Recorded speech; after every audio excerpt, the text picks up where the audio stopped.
Number 98, evaluate the limit shown below.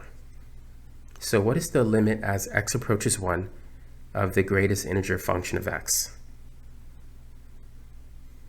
In order to evaluate the limit, we need to check the one-sided limits.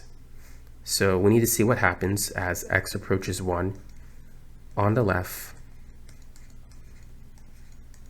and on the right. Now we could evaluate these limits using a number line or using the graph of the greatest integer function. Let's go ahead and graph it real quick.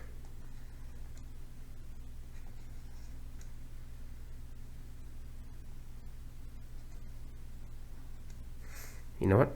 I'm going to make a bigger graph.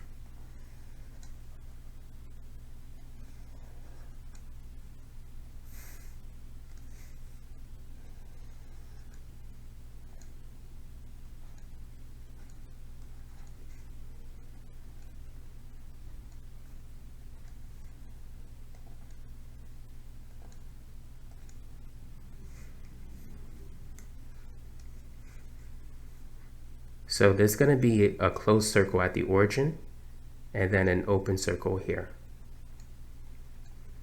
And then it's going to go up to a closed circle and then an open circle. And it's going to repeat that process. That's the greatest integer function.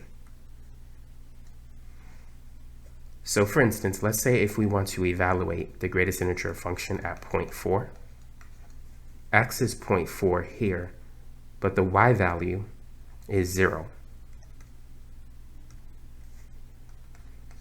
Let's say if we want to evaluate at 1.6.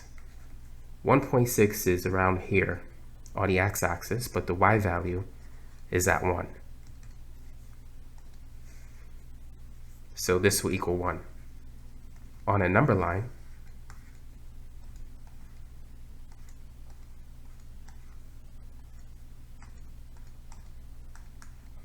if we want to evaluate the greatest integer of 0.4, which is here, we would simply look at the integer to the left. In this case, 0.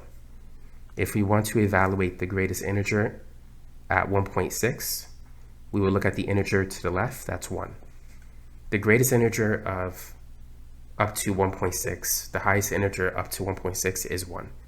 And the highest integer up to 0.4 is 0. So you can think about it mentally that way.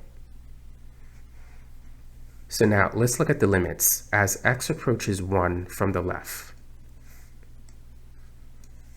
As we approach 1 from the left, notice that the y value is 0.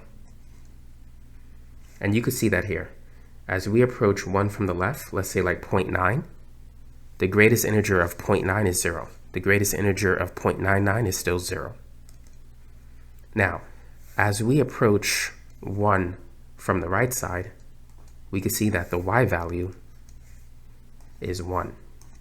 And using a number line, as we approach 1 from the right side, the greatest integer of 1.1 will be 1. The greatest integer of 1.01 will be 1. So that's how we could find the one-side limits of the greatest integer function of x.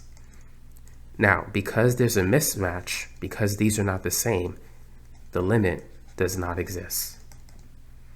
And we can see that just in the graph. At 1, we have a jump discontinuity. The limit is not going to exist for jump discontinuities like that. If we simply had a hole and the two graphs connected, the limit would exist. But because there's a jump, the limit does not exist.